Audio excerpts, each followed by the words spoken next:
Hi everyone and welcome back to my YouTube channel. So ನಾನು ಇವತ್ತಿನ ವಿಡಿಯೋದಲ್ಲಿ ನಂದು ಬ್ರೇಸಸ್ ಜರ್ನಿ ಆ್ಯಂಡ್ ಮೈ ಎಕ್ಸ್ಪೀರಿಯನ್ಸ್ನ ನಾನು ನಿಮ್ಮ ಜೊತೆ ಶೇರ್ ಮಾಡಬೇಕು ಅಂತ ಅಂದ್ಕೊಂಡಿದ್ದೀನಿ. ಸೊ ಲೆಟ್ಸ್ ಗೆಟ್ ಸ್ಟಾರ್ಟ್ ಮಾಡೋಕ್ಕಿಂತ ಮುಂಚೆ ನನ್ನ ಚಾನಲ್ಗೆ ಪ್ಲೀಸ್ ಸಬ್ಸ್ಕ್ರೈಬ್ ಆಗಿ, ಲೈಕ್ ಮಾಡಿ, ಶೇರ್ ಮಾಡಿ ಆ್ಯಂಡ್ ಕಾಮೆಂಟ್ ಮಾಡಿ ಆ್ಯಂಡ್ ಬೆಲ್ ಐಕಾನ್ನ ಪ್ರೆಸ್ ಮಾಡಿ ಸೊ ದಟ್ ನನ್ನ ಹೊಸ ವಿಡಿಯೋ ನೋಟಿಫಿಕೇಷನ್ ನಿಮಗೆ ಬರುತ್ತೆ. So let's get start. Braces ಬಗ್ಗೆ ನನ್ನ ಪರ್ಸ್ನಲ್ ಎಕ್ಸ್ಪೀರಿಯನ್ಸ್ನ ನಾನು ಶೇರ್ ಮಾಡ್ಕೊಳ್ಳೋಕ್ಕೆ ಇಷ್ಟಪಡ್ತೀನಿ. ಸೊ ನನ್ನ ಬ್ರೇಸಸ್ ಜರ್ನಿ ಬಂದು ಆಲ್ಮೋಸ್ಟ್ ಸೆಪ್ಟೆಂಬರ್ 2022 ಇಂದ March 2024. So it's almost 1.5 year ನಾನು ಬ್ರೇಸಸ್ ಟ್ರೀಟ್ಮೆಂಟಲ್ಲಿ ಇದ್ದೆ. ಸೊ ಫಸ್ಟ್ ನನ್ನ ಹಲ್ಲು ಆ್ಯಕ್ಚುಲಿ ಅಷ್ಟೊಂದೇನು ಉಬ್ಬಿರಲಿಲ್ಲ. ನನಗೆ ಇದು 2 ಹಲ್ಲು ಮಧ್ಯ, ಮುಂದೆ 2 ಹಲ್ಲು ಮಧ್ಯ ಗ್ಯಾಪ್ ಇತ್ತು. ಆಮೇಲೆ ಇಷ್ಟು ಹಲ್ಲು ಕೂಡ ಸ್ವಲ್ಪ ಮುಂದೆ ಬಂದಿತ್ತು. ಸೊ ಇಷ್ಟೇ, ಅಂದರೆ ಒಬ್ರೊಬ್ರು ಫುಲ್ ಮುಂದೆ ಇರುತ್ತಲ್ಲ ಆ ಥರ ನನಗೇನಿರಲಿಲ್ಲ. ಬಟ್ ಆ ಗ್ಯಾಪ್ ಇರೋದ್ರಿಂದ ಆಮೇಲೆ ಇಷ್ಟೂ ಸ್ಮೈಲ್ ಮಾಡಿದ್ರೆ ಅಷ್ಟಲ್ಲೂ ಸ್ವಲ್ಪ ಮುಂದೆ ಬರೋಂಗಿತ್ತು. ಅದರಿಂದ ನಾನು ಸ್ಮೈಲ್ ಮಾಡಿದ್ರೆ ನಾನು ಅಷ್ಟು ಚೆನ್ನಾಗಿ ಕಾಣ್ತಾನೂ ಇರಲಿಲ್ಲ ಅದು. ಸೊ ಅದಕ್ಕೋಸ್ಕರ ನಾನು ಬ್ರೇಸಸ್ ಹಾಕ್ಸ್ಕೋಬೇಕು ಅಂತ ನಾನು ಡಿಸೈಡ್ ಮಾಡಿಕೊಂಡೆ. ಸೊ ಫಸ್ಟ್ ನಾನು ಸೆಪ್ಟೆಂಬರಲ್ಲೇ 2022 ನನ್ನ ಅಪಾಯಿಂಟ್ಮೆಂಟಿಗೆ ಹೋಗಿ ಆ್ಯಂಡ್ ಆರ್ಥೋಡಾಂಟಿಸ್ಟ್ನ ಕನ್ಸಲ್ಟ್ ಮಾಡಿದೆ. ಸೊ ನಮ್ಮ ಮನೆ ಹತ್ರನೇ ಇರೋ ಒಂದು ಡೆಂಟಲ್ ಕ್ಲಿನಿಕ್ಕು. ಅಲ್ಲಿ ಬ್ರೇಸಸ್ ಹಾಕೋ ಡಾಕ್ಟರ್ ಬಂದು every month first Monday visit ಮಾಡ್ತಾಯಿದ್ರು. ಸೊ ನಾನು ಫಸ್ಟ್ ಟೈಮ್ ಹೋಗ್ಬಿಟ್ಟು ಡಾಕ್ಟರ್ನ ಕನ್ಸಲ್ಟ್ ಮಾಡಿದೆ. ಮಂಡೇನೇ ಹೋಗಿದ್ದೆ ಸೆಪ್ಟೆಂಬರಲ್ಲಿ, ಫಸ್ಟ್ ಮಂಡೇ ಕನ್ಸಲ್ಟ್ ಮಾಡಿದಾಗ ಡಾಕ್ಟರ್ ನನ್ನ ಹಲ್ಲೆಲ್ಲ ಚೆಕ್ ಮಾಡಿಬಿಟ್ಟು ಅವರು ಬ್ರೇಸಸ್ ಬಗ್ಗೆ ಹೇಳಿದ್ರು. ನನಗೆ 2 types ಆಫ್ ಬ್ರೇಸಸ್ ಹೇಳಿದ್ರು. ಇನ್ನೂ ಒಂದು ಹೇಳಿದ್ರು, ಅದು ನಂಗೆ ನಾಲ್ಕ ಬರ್ತಾಯಿಲ್ಲ. ಬಟ್ ಸೆರಾಮಿಕ್ ಬ್ರೇಸಸ್ಸು, ಮೆಟಲ್ ಬ್ರೇಸಸ್ಸು ಹೇಳಿದ್ರು ನಂಗೆ ಸೆರಾಮಿಕ್ ಬೇಡ. ಸೊ ನಾನು ನಾರ್ಮಲ್ ಟ್ರೆಡಿಷ್ನಲ್ ಮೆಟಲ್ ಬ್ರೇಸಸ್ಗೆ ಹೋಗ್ತೀನಿ ಅಂದ್ಬಿಟ್ಟು ನಾನು ಅದನ್ನು ಸೆಲೆಕ್ಟ್ ಮಾಡಿ ಸೊ ದಟ್ ಅದನ್ನು ಸೆಲೆಕ್ಟ್ ಮಾಡಿಕೊಂಡೆ. ಅದಾದಮೇಲೆ ಅವ್ರೇನು ಹೇಳಿದ್ರು ಡಾಕ್ಟರು, ಫಸ್ಟು ನೀವು ಎಕ್ಸ್ರೇ ತೆಗಿಸ್ಬೇಕು, ಎಕ್ಸ್ರೇ ತೆಗ್ಸಿ 4 teeth ಎಕ್ಸ್ಟ್ರಾಕ್ಷನ್ ಮಾಡಬೇಕು ನಾನು ಅಂತ ಹೇಳಿದ್ರು. ಸೊ ಆ ಮಂತ್ ಅದಾದಮೇಲೆ ಎಕ್ಸ್ಟ್ರಾಕ್ಷನ್ ಆದಮೇಲೆ ಸೊ ಅವ್ರು ನೆಕ್ಸ್ಟ್ ಮಂತಿಂದ ನಾನು ಟ್ರೀಟ್ಮೆಂಟ್ ಸ್ಟಾರ್ಟ್ ಮಾಡ್ತೀನಿ ಅಂತ ಹೇಳಿದ್ರು. ಎಕ್ಸ್ಟ್ರಾಕ್ಷನ್ ಮಾಡಿದ್ದು ಬಂದು ಯೂಶ್ವಲ್ ಆಗಿ ಡೆಂಟಲ್ ಕ್ಲಿನಿಕಲ್ಲಿ ಇರ್ತಾರಲ್ವ ಡಾಕ್ಟರ್ ರೆಗ್ಯುಲರ್ ಆಗಿ, ಸೊ ಅವರೇ ಎಕ್ಸ್ಟ್ರಾಕ್ಟ್ ಮಾಡಿದ್ರು. ಆ್ಯಂಡ್ ಬ್ರೇಸಸ್ ಎಲ್ಲ ಅವ್ರು ಬೇರೆ ಅವ್ರು ಡಾಕ್ಟರ್ ಬರ್ತಾರಲ್ಲ, ಸೊ ಅವರು ಬ್ರೇಸಸ್ ಹಾಕೋದೆಲ್ಲ ಅವ್ರು ನೋಡ್ಕೋತಾ ಇದ್ರು. ನಂದು ಎಕ್ಸ್ರೇ ನೋಡಿಬಿಟ್ಟು ಆ್ಯಂಡ್ ಸೆಪ್ಟೆಂಬರಲ್ಲೇ ನಾನು 4 teeth ಕೂಡ ಎಕ್ಸ್ಟ್ರಾಕ್ಷನ್ ಮಾಡ್ತೀನಿ ಅಂತ ಹೇಳಿದ್ರು. ಎಕ್ಸ್ಟ್ರಾಕ್ಷನ್ ಮಾಡೋದಂದರೆ 4 teeth ಆ ಮಂತಲ್ಲೇ ಮುಗ್ದೋಯ್ತು. ಸೆಪ್ಟೆಂಬರಲ್ಲೇ ನಂದು ಎಕ್ಸ್ಟ್ರಾಕ್ಷನ್ 4 teeth ಕೂಡ ಆಯಿತು. ಅಂದರೆ ಏನು ಒಂದೇ ಸರಿ ಏನು ರಿಮೂವ್ ಮಾಡಿಲ್ಲ ಅವರು. ಎಕ್ಸ್ರೇ ನೋಡಿಬಿಟ್ಟು ಅದ್ರ next week, like for example ನಾನು ಮಂಡೇ ಹೋಗಿದ್ದು ಅಂತ ಅಂದರೆ ಒಂದು ಹಲ್ಲು ಮಂಡೇ ರಿಮೂವ್ ಮಾಡಿ, ಸೊ 4 days ಗ್ಯಾಪ್ ಬಿಟ್ಬಿಟ್ಟು ಮತ್ತೆ ಇನ್ನೊಂದಲ್ಲು, ಸೊ 4 days ಗ್ಯಾಪ್ ಬಿಟ್ಟು ಇನ್ನೊಂದಲ್ಲು, ಆ ಥರ 1 month ಪೂರ್ತಿ ನಂದು ಟೀತ್ ಎಕ್ಸ್ಟ್ರಾಕ್ಷನ್ ಪ್ರೊಸೀಜರ್ ಮುಗೀತು. ಅದಾದಮೇಲೆ ನಾನು ನೆಕ್ಸ್ಟ್ ಮಂತ್ ಮತ್ತೆ ಅಪಾಯಿಂಟ್ಮೆಂಟಿಗೆ ಹೋದಾಗ ಡಾಕ್ಟರ್ ನನ್ನ 4 teeth ಎಕ್ಸ್ಟ್ರಾಕ್ಷನ್ ಎಲ್ಲ ನೋಡಿಬಿಟ್ಟು ಸೊ ಅವ್ರೇನು ಮಾಡಿದ್ರು, ಸೊ ಬ್ರೇಸಸ್ ಅಂದರೆ ಪೂರ್ತಿ ಎಲ್ಲ ಹಾಕಿರಲಿಲ್ಲ ನನಗೆ, ಬರೀ ಮೇಲೆಗಡೆ ಮಾತ್ರ, ಇಲ್ಲಿ ನಾನು ಪಿಕ್ಚರ್ ಹಾಕ್ತೀನಿ ನೋಡಿ, ಸೊ ಆ ಥರ ಮೇಲೆಗಡೆ ಮಾತ್ರ ಒಂದೊಂದು ಬ್ರ್ಯಾಕೆಟ್ ಬರುತ್ತೆ. ಆ ಬ್ರ್ಯಾಕೆಟ್ನ ಒಂದೊಂದು ಹಲ್ ಮೇಲೂ ಕೂಡ ಹಾಕಿದ್ರು. ಏನಕ್ಕೆ ಅಂತ ಹೇಳಿದ್ರೆ ಅದು ನಮಗೆ ಅಡ್ಜಸ್ಟ್ ಆಗಬೇಕು. ಅಂದರೆ ನಾವು ಇವಾಗ ಸಡನ್ನಾಗಿ ನಮಗೆ ಬಾಯಲ್ಲಿ ಆ ಥರ ಹಲ್ ಮೇಲೆ ಏನೋ ಹಾಕಿದ್ದಾರೆ ಅಂದಾಗ ನಾವು ಅದಕ್ಕೆ ಅಡ್ಜಸ್ಟ್ ಆಗಬೇಕಲ್ಲ. ಸೊ ಒಂದೇ ಸರಿ ನಿಮಗೆ ವಯರು, ರಬ್ಬರ್ ಬ್ಯಾಂಡ್ಸ್ ಎಲ್ಲ ಹಾಕಿಬಿಟ್ರೆ ತುಂಬ ನೋವಾಗೋಕ್ಕೆ ಸ್ಟಾರ್ಟ್ ಆಗುತ್ತೆ. ಸೊ ಫಸ್ಟ್ ಇದ್ರಲ್ಲಿ ಪ್ರಾಕ್ಟೀಸ್ ಆಗಲಿ ಅಂದ್ಬಿಟ್ಟು ಡಾಕ್ಟರ್ ಏನು ಮಾಡಿದ್ರು ನನಗೆ, ಸೊ ಫಸ್ಟು ಆ ಬ್ರ್ಯಾಕೆಟ್ಸ್ ಹಾಕಿದ್ರು. ಅದು ಹಲ್ಲುಜ್ಜಬೇಕಾದ್ರೆ ಎಲ್ಲ ನಮಗೆ ಲೈಕ್ ಪ್ರಾಕ್ಟೀಸ್ ಆಗಬೇಕು ಹಲ್ಲುಜ್ಜೋದು. ಆಮೇಲೆ ತಿನ್ನಬೇಕಾದ್ರೆ ನಾವು ತಿನ್ನೋದೆಲ್ಲ ಪ್ರಾಕ್ಟೀಸ್ ಮಾಡ್ಕೋಬೇಕು. ಅದು ನಮ್ಗೆ ಅಡ್ಜಸ್ಟ್ ಆಗಲಿ ಅಂದ್ಬಿಟ್ಟು ಆ ಮಂತು ನನಗೇನು ಹಾಕಿಲ್ಲ, ಬರೀ ಮೇಲೆಗಡೆ ಹಲ್ಲು ಮೇಲೆ ಅದು ಒಂದು ಬ್ರ್ಯಾಕೆಟ್ಸ್ ಹಾಕ್ಬಿಟ್ಟು ಬಿಟ್ಬಿಟ್ಟಿದ್ರು. ನೆಕ್ಸ್ಟ್ ಮಂತ್ ಹೋಗಿದ ತಕ್ಷಣ ಸೊ ನೆಕ್ಸ್ಟ್ ಮಂತು ಅದು ವಯರ್ ಹಾಕಿ ಅದಕ್ಕೆ ರಬ್ಬರ್ ಬ್ಯಾಂಡ್ಸ್ ಎಲ್ಲ ಹಾಕಿದ್ರು ಅಷ್ಟೇ. ಆಮೇಲೆ ಕೆಳಗಡೆ ಅದೇ ಮಂತಲ್ಲೇ ಕೆಳಗಡೆ ಆ ಥರ ಫಸ್ಟ್ ಬ್ರ್ಯಾಕೆಟ್ಸ್ ಹಾಕಿದ್ರು, ಕೆಳಗಡೆ ಬ್ರ್ಯಾಕೆಟ್ಸ್ ಹಾಕಿ ಅದಾದಮೇಲೆ ಸೊ ನೆಕ್ಸ್ಟ್ ಅಪಾಯಿಂಟ್ಮೆಂಟಿಗೆ ಹೋದಾಗ ಆ ಕೆಳಗಡೆನೂ ವಯರ್ ಹಾಕಿ ರಬ್ಬರ್ ಬ್ಯಾಂಡ್ ಹಾಕಿ, ಸೊ ನಾವು ರೆಗ್ಯುಲರ್ ಆಗಿ ಮಂತ್ಲಿ ನಾವು ಅಪಾಯಿಂಟ್ಮೆಂಟ್ಸಿಗೆ ಹೋಗಬೇಕು. ಅವರು ಅದನ್ನು ಟೈಟ್ ಮಾಡ್ತಾರೆ. ಬ್ರೇಸಸ್ನ ಟೈಟ್ ಮಾಡ್ತಾರೆ. ಸೊ ಟೈಟ್ ಮಾಡೋದಂದರೆ ವಯರ್ ಚೇಂಜ್ ಮಾಡಿ ಆ್ಯಂಡ್ ಎವ್ರಿ ಮಂತ್ ನಿಮಗೆ ಅದು ರಬ್ಬರ್ ಬ್ಯಾಂಡ್ಸ್ನ ಹೊಸ ಚೇಂಜ್ ಮಾಡ್ತಾ ಇರ್ತಾರೆ. ಸೊ ದಟ್ ಅದು ನಿಮ್ಗೆ ಹಲ್ಲು ಲೈಕ್ ಟೈಟಾಗಿ ರಬ್ಬರ್ ಬ್ಯಾಂಡ್ ಹಾಕಿದಾಗ ಅದು ಒಳಗಡೆ ಹೋಗಲಿ ಅಂತ ಅಂದ್ಬಿಟ್ಟು ಹಲ್ಲು ಕಿತ್ತಿರ್ತಾರಲ್ಲ ಅದು ಗ್ಯಾಪ್ ಕ್ಲೋಸ್ ಆಗಬೇಕು ಆ್ಯಂಡ್ ನೀಟಾಗಿ ಅಲೈನ್ ಆಗಲಿ ಅಂದ್ಬಿಟ್ಟು ಅವರು ಏನು ಮಾಡ್ತಾರೆ, ಮಂತ್ಲಿ ಟೈಟ್ ಮಾಡ್ತಾರೆ. ಸೊ ಈ ಥರ ಮುಗಿಯೋವರೆಗೂ ಎಷ್ಟು ಬೇಗ ನಿಮಗೆ ಒಳಗೋಗುತ್ತೆ ಹಲ್ಲು ಆ ಥರ ನೋಡಿ ನಿಮಗೆ ಟೈಟ್ ಮಾಡ್ತಾರೆ. ಸೊ ನಂದು 1.5 year ಮಾರ್ಚಲ್ಲಿ ರಿಮೂವ್ ಮಾಡಿದ್ರು ನನಗೆ. ಆಲ್ಮೋಸ್ಟ್ ಎಲ್ಲ ನೋಡಿ ಈ ಥರ ಈ ಗ್ಯಾಪ್ ಎಲ್ಲ ಕ್ಲೋಸ್ ಆಗಿ ಎಲ್ಲ ಫಿನಿಶ್ ಆಯಿತು. ಈ ಹಲ್ಲು ಏನಕ್ಕೆ ಚಿಕ್ಕದಾಗೆ ಕಾಣುತ್ತೆ ಅಂದರೆ, ಈ ದೌಡೆ ಹಲ್ಲುಗಳು ಕೆಲವ್ರಿಗೆ ಚಿಕ್ಕದಿರುತ್ತೆ, ಕೆಲವ್ರಿಗೆ ದೊಡ್ಡದಾಗಿರುತ್ತೆ, ಆ ಥರ ಡಿಪೆಂಡ್ ಆಗುತ್ತೆ. ಸೊ ನನ್ನ ಚಿಕ್ಕದಿರೋದ್ರಿಂದ ಅದು ಕಾಣ್ತಾ ಇಲ್ಲ ಅಷ್ಟೇ. ಅದರ್ವೈಸ್ ನನ್ನ ಹಲ್ಲು ಚೆನ್ನಾಗೇ ಇದೆ. ಆ್ಯಂಡ್ ಸೆಕೆಂಡ್ ಥಿಂಗ್ ಬಂದುಬಿಟ್ಟು ಫುಡ್. ನಾವೇನೇನು ತಿನ್ನಬೇಕು, ಏನೇನು ತಿನ್ನಬಾರ್ದು, ಆ ಥರ ಕೆಲವೊಂದು ರೂಲ್ಸ್ ಇರುತ್ತೆ. ಸೊ ಏನೇನು ತಿನ್ನಬಾರ್ದು ಅಂತ ಅಂದರೆ ಲೈಕ್ ಹಾರ್ಡ್ ಫುಡ್ಸ್ ಬಂದುಬಿಟ್ಟು ಈ ಚಾಕ್ಲೇಟ್ಸು, ಲಾಲಿಪಾಪು, ಆಮೇಲೆ ಏನು ಡ್ರೈ ಫ್ರೂಟ್ಸು ಲೈಕ್ ಈ ಬಾದಾಮಿ, ಗೋಡಂಬಿ ಆ ಥರ ಹಾರ್ಡಾಗಿರೋ ತಿನ್ನಬಾರ್ದು. ಆ್ಯಂಡ್ ಫ್ರೂಟ್ಸು ವೆಜಿಟೇಬಲ್ಸಲ್ಲಿ ಬಂದರೆ ನೀವು ಆ್ಯಪಲ್ಲು, ಕ್ಯಾರೆಟು ಆ ಥರ ಎಲ್ಲ ನಾವು ತಿಂತಾ ಇರ್ತೀವಲ್ಲ, ಅದೆಲ್ಲ ನೀವು ಹಂಗೆ ಅಗ್ದು ತಿನ್ನೋಕ್ಕಾಗಲ್ಲ. ಅಲ್ಲ ಚಿಕ್ಕ ಪೀಸ್ ಮಾಡಿಕೊಂಡು ನಾವು ತಿನ್ನಬೇಕಾಗುತ್ತೆ ಆ ಥರ. ಆಮೇಲೆ ಈ ಗೋಲ್ಗಪ್ಪ, ಪಾನಿಪುರಿ, ಮಸಾಲೆ ಪುರಿ ಅದೆಲ್ಲ ಏನೂ ತಿನ್ನೋಕ್ಕಾಗಲ್ಲ. ಆ್ಯಂಡ್ ಪಿಜ್ಜಾ, ಬರ್ಗರು ಅದೆಲ್ಲ sticky foods. Actually pizza, burger ನೀವು ತಿಂದಿದ ತಕ್ಷಣ ಚೀಸೆಲ್ಲ ಅಂದ್ಕೊಂಡು ಅಲ್ಲು ಆ ಬ್ರೇಸಸ್ ಮಧ್ಯೆ ಎಲ್ಲ ಸಿಗಾಕೊಂಡಿರುತ್ತೆ. ಅದು ತುಂಬ ಕಷ್ಟ. ಅದು ಲೈಕ್ ನೀವು ಬ್ರಷ್ ಮಾಡಿದ್ರು ಕೆಲವೊಂದು ಸರಿ ಅದು ಬರೋದಿಲ್ಲ, ಆ ಥರ ಕಷ್ಟ ಆಗುತ್ತೆ. ಸೊ ಆ ಥರ ಎಲ್ಲ ತಿನ್ನಬಾರ್ದು ನೀವು. ಡಾಕ್ಟರ್ ಅದನ್ನೇ ಕೂಡ ಅವರು ಕೂಡ ಸಜೆಸ್ಟ್ ಮಾಡ್ತಾರೆ. ಆ್ಯಂಡ್ ಸಾಫ್ಟ್ ಫುಡ್ ಏನಿರುತ್ತೆ ಅದನ್ನ ನೀವು ತಿನ್ನಬೇಕು. ಆ್ಯಂಡ್ ಲೈಕ್ ಮನೇಲೇ ಇಡ್ಲಿ, ದೋಸೆ ಆ ಥರ, ಅನ್ನ ಸಾಂಬಾರು ಆ ಥರ ಸಾಫ್ಟಾಗಿರೋ ಫುಡ್ಸ್ನ ನೀವು ತಿನ್ನಬೇಕು ಅಂತ ಡಾಕ್ಟರ್ ಹೇಳ್ತಾರೆ. ಹೈಜೀನ್. ಸೊ ನೀವು ಎಷ್ಟು ಕ್ಲೀನಾಗಿ ಇಟ್ಕೋತೀರೋ ಅಷ್ಟು ತುಂಬ ಒಳ್ಳೆಯದು. ನಿಮ್ಮ ಡ್ರೆಸ್ಸಸ್ನ ನೀವು ರೆಗ್ಯುಲರಾಗಿ 2 times ಬ್ರಷ್ ಮಾಡಲೇಬೇಕು. ಆಮೇಲೆ ನೀವು ನೀರು ಕುಡಿತೀರ, ನೀರು ಕುಡಿದ್ಮೇಲೆ ಬಾಯಿ ಮುಕ್ಕಳಿಸಿ ಅದನ್ನ ಉಗಿದು ಆಮೇಲೆ ಉಗಿಬೇಕು. ಯಾಕಂದರೆ ಆ ಬ್ರೇಸಸ್ ಮಧ್ಯೆ ನೀವೇನು ತಿಂದಿರ್ತೀರ ಅದೆಲ್ಲನೂ ಹಂಗೆ ಇರುತ್ತೆ, ಅದು ಹೋಗಿರಲ್ಲ. ಸೊ ಬ್ರಷ್ ಮಾಡಿದ್ರು ನೀವು ಹೋಗೋದದು ಕಷ್ಟ. ಸೊ ಅದಕ್ಕೇ ನೀವೇನು ಮಾಡಬೇಕು, ನೀರು ಕುಡಿದು ಮುಕ್ಕಳಿಸಿ ಉಗಿಬೇಕು. ಆವಾಗ ಅದರಲ್ಲಿರೋದೆಲ್ಲ ಗಲೀಜು ಏನೇನಿರುತ್ತೆ ಅದೆಲ್ಲ ಬಂದುಬಿಡುತ್ತೆ.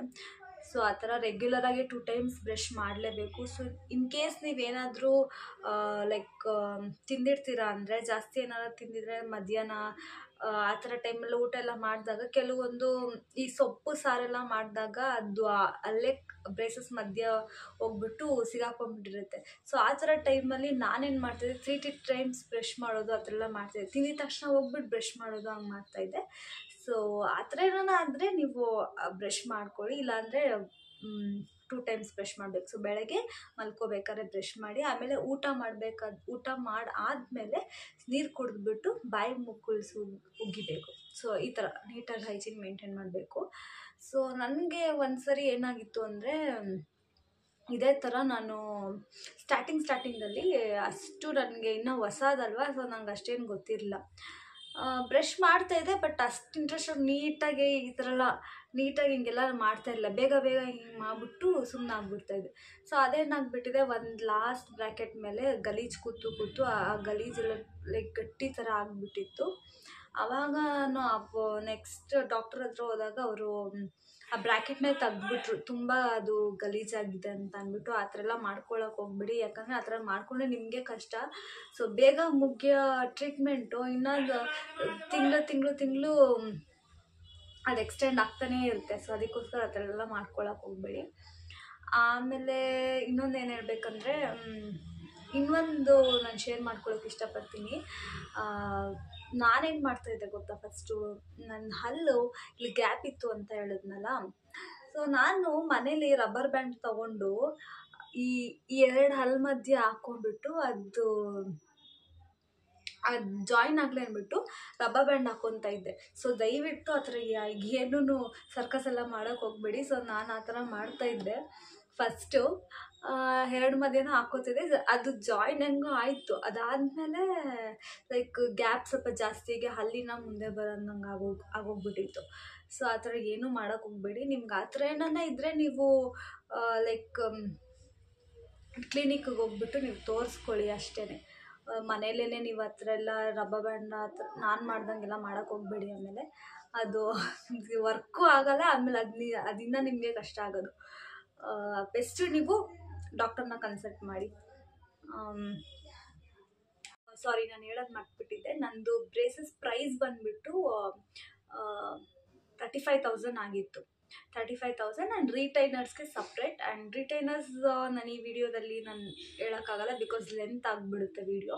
ಸೊ ನಾನು ನೆಕ್ಸ್ಟ್ ವಿಡಿಯೋದಲ್ಲಿ ನಿಮ್ಮ ಹತ್ರ ಶೇರ್ ಮಾಡ್ಕೋತೀನಿ. ಆ್ಯಂಡ್ ಬ್ರೇಸಸ್ ಕಾಸ್ಟ್ ನಾನು ಬಂದು 35,000 ಆ್ಯಂಡ್ ರಿಟೈನರ್ಸ್ಗೆ ಸಪ್ರೇಟ್ ಅಮೌಂಟ್ ನಾನು ಪೇ ಮಾಡಿದ್ದು. ಪೇಮೆಂಟಲ್ಲಿ ನಿಮಗೆ ಒಟ್ಟಿಗೆ ಕಟ್ಟೋ ಥರ ಇರಲ್ಲ. ಸೊ ತಿಂಗಳು ನೀವು ಇನ್ಸ್ಟಾಲ್ಮೆಂಟ್ಸ್ನ ಕಟ್ಕೊಂಡು ಹೋಗ್ಬೋದು. ಸೊ ಫಸ್ಟ್ ತಿಂಗಳು ಮಾತ್ರ ನೀವು ಡೌನ್ ಪೇಮೆಂಟ್ ಥರ 15,000 ಪೇ ಮಾಡಿದ್ದೆ ನಾನು. ಅದಾದಮೇಲೆ ತಿಂಗಳು 2,000 ಪೇ ಮಾಡ್ಕೊಳೋದೆ. ಸೊ ಆ್ಯಂಡ್ ನಿಮಗೆ ಬೇರೆಯವ್ರಿಗೆ ಒಂದೊಂದು ಕ್ಲಿನಿಕಲ್ಲಿ ಒಂದೊಂದು ಥರ ಇರುತ್ತೆ. ಸೊ ನನಗೆ ಡೌನ್ ಪೇಮೆಂಟ್ ಪೇ ಮಾಡೋಕ್ಕೆ ಹೇಳಿದ್ರು 15,000. ಅದಾದಮೇಲೆ ರೆಗ್ಯುಲರಾಗಿ ಇನ್ಸ್ಟಾಲ್ಮೆಂಟ್ನ ನಾನು ಕಟ್ಕೊಳೋದೆ. ಆ್ಯಂಡ್ ಆಮೇಲೆ ಮಂತ್ಲಿ ನಿಮ್ಮ ಬ್ರೇಸಸ್ನ ಟೈಟ್ ಮಾಡ್ತಾರಲ್ಲ, ಆ ಟೈಮಲ್ಲಿ ತುಂಬಾ ನೋವಾಗುತ್ತೆ.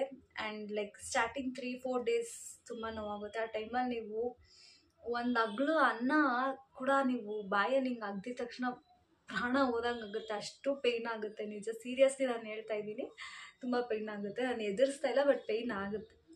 ಎಕ್ಸ್ಟ್ರಾಕ್ಷನ್ ಮಾಡಬೇಕಾದ್ರೆ ಅನಸ್ತೇಷಿಯಾ ಕೊಡ್ತಾರೆ. ಅದಾದಮೇಲೆ ಎಕ್ಸ್ಟ್ರಾಕ್ಷನ್ ಮಾಡ್ತಾರೆ ಮತ್ತು ಐಸ್ ಕ್ರೀಮ್ ತಿನ್ನೋಕ್ಕೆ ಹೇಳ್ತಾರೆ. And that's all fine. Like 1 day like 2 ಡೇಸಲ್ಲಿ ನಿಮ್ಗೇನು ಅನಿಸಲ್ಲ. ಬಟ್ ನನಗೇನು ಅನಿಸಿಲ್ಲ. ಅದು ಎಕ್ಸ್ಟ್ರಾಕ್ಷನ್ ಮಾಡಿದಾಗ ಅಷ್ಟೇನು ಪೇಯ್ನ್ಫುಲ್ಲು ಅನಿಸಿಲ್ಲ. ಬಟ್ ಅನಸ್ತೇಷಿಯಾ ಪವರ್ ಸ್ವಲ್ಪ ಹೋದ್ಮೇಲೆ ಸ್ವಲ್ಪ ಪೇಯ್ನ್ ಅನಿಸಿತ್ತು. ಮತ್ತು ಐಸ್ ಕ್ರೀಮ್ ತಿಂದಮೇಲೆ ಇದಾಗೋಯಿತು, ಸರಿ ಹೋಯಿತು. ಬಟ್ ಈ ಟೈಟ್ ಮಾಡ್ತಾರಲ್ವ ತಿಂಗಳು ಅದು ತುಂಬ ಪೇಯ್ನು. ಒಂದು 3-4 ಡೇಸ್ ಫಸ್ಟ್ ಡೇ ನೀವು ಹೋಗಿ ಟೈಟ್ ಮಾಡಿ ಮತ್ತೆ ಒಂದು 3-4 ಡೇಸ್ ತುಂಬಾ ಪೇಯ್ನ್ ಆಗುತ್ತೆ. ಏನೂ ಕೂಡ ತಿನ್ನೋಕ್ಕಾಗಲ್ಲ. ಸೊ ಅನ್ನನ ಸ್ವಲ್ಪ ತುಂಬ ಸ್ಮ್ಯಾಶ್ ಮಾಡಿಕೊಂಡು ಅದಕ್ಕೆ ಸಾಂಬಾರು ಹಾಕ್ಕೊಂಡು ತೆಳ್ಳಗೆ ಕಳಿಸ್ಕೊಂಡು ತಿಂತಾಯಿದ್ದೆ. ಆಮೇಲೆ ಮೊಸರನ್ನ ಕೂಡ ಅಷ್ಟೇ ತೆಳ್ಳಕ್ಕೆ ಅನ್ನ ಸ್ಮ್ಯಾಶ್ ಮಾಡಿಬಿಟ್ಟು ತಿಂತಾಯಿದ್ದೆ. ಈ ಥರ ಒಂದು 3 ಡೇಸ್ 4 ಡೇಸ್ ಹಂಗೆ ಮಾಡ್ತಾಯಿದ್ದೆ. ಸೊ ಅದಾದಮೇಲೆ ನೋವು ಏನಿರಲ್ಲ, ರೆಗ್ಯುಲರ್ ಆಗಿಬಿಡುತ್ತೆ. ಸೊ ಟೈಟ್ ಮಾಡಿ ಒಂದು ಸ್ವಲ್ಪ ದಿನ ಆ ಥರ ಪೇಯ್ನ್ ಇರುತ್ತೆ ಅಷ್ಟೇ. ಇನ್ನೊಂದೇನಪ್ಪ ಅಂದರೆ, ನೀವು ತಿನ್ಬೇಕಾದ್ರೆ ಹುಷಾರಾಗಿ ತಿನ್ನಿ. ಯಾಕಂದರೆ ಒಂದು ಬ್ರ್ಯಾಕೆಟ್ ಕೂಡ ನೀವು ಬ್ರೇಕ್ ಮಾಡಿಕೊಂಡ್ರು ನಿಮ್ಮ ಪ್ರೊಸೀಜರ್ ಮತ್ತೆ ಫಸ್ಟಿಂದ ಸ್ಟಾರ್ಟ್ ಆಗುತ್ತೆ. ಸೊ ಇದು ತುಂಬಾ ಇಂಪಾರ್ಟೆಂಟ್ ನಿಮ್ಮ ಬ್ರೇಸಸ್ ಜರ್ನಿಲಿ. ಹುಷಾರಾಗಿ ತಿನ್ನಿ, ನೀಟಾಗಿ ಮೇಂಟೈನ್ ಮಾಡಿ. ಬಿಕಾಸ್ ಏನಾಗುತ್ತೆ ಅಂದರೆ, ಆ ಥರ ನೀವು ಮತ್ತೆ ಫಸ್ಟಿಂದ ಪ್ರೊಸೀಜರ್ ಸ್ಟಾರ್ಟ್ ಆದಾಗ 2 ಇಯರ್ಸ್ 3 ಇಯರ್ಸ್ ಆ ಥರ ನಿಮ್ಮ ಬ್ರೇಸಸ್ ಜರ್ನಿ ಎಕ್ಸ್ಟೆಂಡ್ ಆಗುತ್ತೆ. ಸೊ ಬೇಗ ಮುಗಿಯಲ್ಲ ಅದು, ಬಿಕಾಸ್ ತುಂಬ ಲಾಂಗ್ ಆಗೋಗುತ್ತೆ. ಸೊ ನೀವು ನೀಟಾಗಿ ಮೇಂಟೈನ್ ಮಾಡಿ. ತಿನ್ಬೇಕಾದ್ರೆ ಹುಷಾರಾಗ್ತೀನಿ. ನೀವು ಎಷ್ಟು ಹುಷಾರಲ್ಲಿ ತಿಂತೀರಾ, ಮೇಂಟೈನ್ ಮಾಡ್ತೀರಾ, ಸೊ ನಿಮ್ಮ ಬ್ರೇಸಸ್ ಕೂಡ ಅಷ್ಟೇ ಬೇಗ ರಿಮೂವ್ ಮಾಡ್ತಾರೆ ಡಾಕ್ಟರ್ಸು. ನೀವು ಈ ಥರ ಏನಾನ ತಿಂದ್ಬಿಟ್ಟು ಅದನ್ನ ಬೀಳಿಸ್ಕೊಂಡು ಮತ್ತೆ ಫಸ್ಟಿಂದ ಪ್ರೊಸೀಜರ್ ಸ್ಟಾರ್ಟ್ ಆಗಿ ಅದು ಲೈಕ್ ತಿರ್ಗಾ ಒಂದಷ್ಟು ಟೈಮ್ ವೇಸ್ಟ್ ಆಗಿಬಿಡುತ್ತೆ. ಸೊ ಆ ಥರ ಏನೂ ಮಾಡ್ಕೊಳ್ಳೋಕೆ ಹೋಗ್ಬಿಡಿ. ನನ್ನ ಕೇಸಲ್ಲೂ ಕೂಡ ಹಂಗಾಗಿತ್ತು. ಬಟ್ ಸ್ಟಾರ್ಟಿಂಗ್ ಸ್ಟೇಜಲ್ಲಿ ಬರೀ ಬ್ರ್ಯಾಕೆಟ್ಸ್ ಹಾಕಿದ್ರು ಅಂತ ಹೇಳಿದ್ನಲ್ಲ, ಆವಾಗ ನಾನು ಚಕ್ಲಿ ಏನೋ ತಿಂದ್ಬಿಟ್ಟು ಅಂದರೆ ಹುಷಾರಾಗಿ ತಿನ್ನೋಣ ಅಂತ ಅಂದ್ಬಿಟ್ಟೆ ನಾನು ತಿಂದಿದ್ದು. ನೋಡೋಣ ಅಂತಲ್ಲ, ಹುಷಾರಾಗಿ ತಿನ್ನೋಣ ಅದಕ್ಕೆ ಆಸೆ ಆಗಿಬಿಟ್ಟು ತಿನ್ನೋಕೆ ಹೋಗಿ ಅದು ಲಾಸ್ಟಲ್ಲಿರೋ ಒಂದು ಬ್ರ್ಯಾಕೆಟ್ ಬಿದ್ದೋಗಿತ್ತು. ಆವಾಗ ಡಾಕ್ಟರ್ ಆ ಮಂತಲ್ಲಿ ನಂಗೆ ಏನೂ ಕೂಡ ಮಾಡಲ್ಲ. ಫಸ್ಟು ಡಾಕ್ಟರ್ನ ಮೀಟ್ ಆದಾಗ ನಂಗೆ ತುಂಬ ಭಯ ಆಗಿತ್ತು, ಏನಂತಾರೆ ಏನು ಅಂತ. ಸೊ ಅವ್ರು ಹೇಳಿದ್ರು, ನಾನು ಹೇಳಿದೆ ನಿಮಗೆ ತಿನ್ನಬೇಡಿ ಅಂತ. ಸೊ ಇವಾಗ ಈ ಥರ ತಿಂದಿನ ಬ್ರ್ಯಾಕೆಟ್ನ ಬ್ರೇಕ್ ಮಾಡ್ಕೊಂಡಿದ್ರೆ ಅಂದ್ಬಿಟ್ಟು 500 ರೂಪೀಸ್ ಆ್ಯಕ್ಚುಲಿ ಚಾರ್ಜ್ ಮಾಡಿದ್ರು. ಏನಕ್ಕೆ ಅಂದರೆ ಆ ಬ್ರ್ಯಾಕೆಟ್ನ ಅವ್ರು ಮತ್ತೆ ಆ ಮಂತ್ ಆರ್ಡ್ರ್ ಮಾಡ್ತಾರೆ. ಸೊ ಆರ್ಡ್ರ್ ಮಾಡಿ ಆ ಮಂತ್ ನನಗೇನು ಟ್ರೀಟ್ಮೆಂಟ್ ನಡೆದಿಲ್ಲ. ಸೊ 1 ಮಂತ್ ಡಿಲೇ ಮಾಡಿದ್ರು. ಅದಾದಮೇಲೆ ಅವರು ಮತ್ತೆ ಅದನ್ನು ತರಿಸ್ಬಿಟ್ಟು ಹಾಕಿ ಇದು ಮಾಡಿದ್ರು. ಆ ಥರ ಸ್ಟಾರ್ಟಿಂಗಲ್ಲಿ ನನಗೆ ಆ ಥರ ನಾನು ಮಾಡ್ಕೊಂಡಿದ್ದು. ಸೊ 1 ಮಂತ್ ಡಿಲೇ ಆಗಿದೆ. ನೀವು ಇವಾಗ 6 ಮಂತ್ 7 ಮಂತ್ 6 ಮಂತ್ 7 ಮಂತ್ ಆ ಟೈಮಲ್ಲಿ ಏನಾದರೂ ನೀವು ಬ್ರ್ಯಾಕೆಟ್ಸ್ನ ಬೀಳ್ಸ್ಕೊಂಡ್ರೆ, ಬಿಕಾಸ್ ಆ ವೈಯರ್ಸ್ ರಬ್ಬರ್ ಬ್ಯಾಂಡ್ಸ್ ಎಲ್ಲ ಹಾಕಿರ್ತಾರೆ, ಬೀಳ್ಸ್ಕೊಂಡ್ರೆ ಮತ್ತೆ ಅದು ಫಸ್ಟಿಂದ ಅವ್ರು ಸ್ಟಾರ್ಟ್ ಮಾಡ್ತಾರೆ. ಸೊ ಅದು ನಿಮಗೆ ಟೈಮ್ ವೇಸ್ಟು. ಆಮೇಲೆ ಪ್ಲೀಸ್ ಅದಕ್ಕೋಸ್ಕರ ನೀವು ನೀಟಾಗಿ ಮೇಂಟೈನ್ ಮಾಡಿ. ಸೊ ಏನೇ ತಿಂದರೂ ಹುಷಾರಾಗ್ತೀನಿ. ದಯವಿಟ್ಟು ಈ ಬಬಲ್ ಗಮ್ಮು ಮತ್ತು ಚಕ್ಲಿ ಮತ್ತು ಆ ಥರ ಎಲ್ಲ ಏನು ತಿನ್ನೋಕೆ ಹೋಗಬೇಡಿ, ಅದು ನಿಮಗೆ ಕಷ್ಟ ಆಗುತ್ತೆ. ಫೈನಲಿ ಮಾರ್ಚ್ 2024 ನನ್ನ ಬ್ರೇಸಸ್ ರಿಮೂವ್ ಆಯಿತು. And I am very happy with my result. ಇಷ್ಟೇ ಇವತ್ತಿನ ವಿಡಿಯೋ. ಇದು ನನ್ನ ಬ್ರೇಸಸ್ ಎಕ್ಸ್ಪೀರಿಯನ್ಸ್, ನನ್ನ ಪರ್ಸ್ನಲ್ ಎಕ್ಸ್ಪೀರಿಯನ್ಸ್ ನಾನು ನಿಮ್ಮ ಹತ್ರ ಶೇರ್ ಮಾಡ್ಕೊಂಡಿದ್ದೀನಿ. ಸೊ ಐ ಹೋಪ್ ನಿಮ್ಗೆ ಈ ವಿಡಿಯೋ ಎಲ್ಲರಿಗೂ ಇಷ್ಟ ಆಯಿತು ಅಂತ ಅಂದ್ಕೊಂಡಿದ್ದೀನಿ. ಆ್ಯಂಡ್ ನಿಮ್ಗೆ ಏನಾರ ಡೌಟ್ಸ್ ಇದ್ದರೆ ಅಥವಾ ಏನಾದರೂ ನಾನು ಮಧ್ಯೆ ಕೆಲವೊಂದು ಪಾಯಿಂಟ್ಸ್ ಹೇಳೋದನ್ನ ಮಿಸ್ ಮಾಡಿದರೆ ನನಗೆ ಕಾಮೆಂಟ್ಸಲ್ಲಿ ಪ್ಲೀಸ್ ತಿಳಿಸಿ. ನಾನು ಅದಕ್ಕೆ ಆನ್ಸರ್ ಮಾಡೋಕ್ಕೆ ಟ್ರೈ ಮಾಡ್ತೀನಿ. And that's it. ಆ್ಯಂಡ್ ನಾನು ನಿಮಗೆ ನೆಕ್ಸ್ಟ್ ವೀಡಿಯೋದಲ್ಲಿ ಸಿಗ್ತೀನಿ. ಸೊ ಬಾಯ್.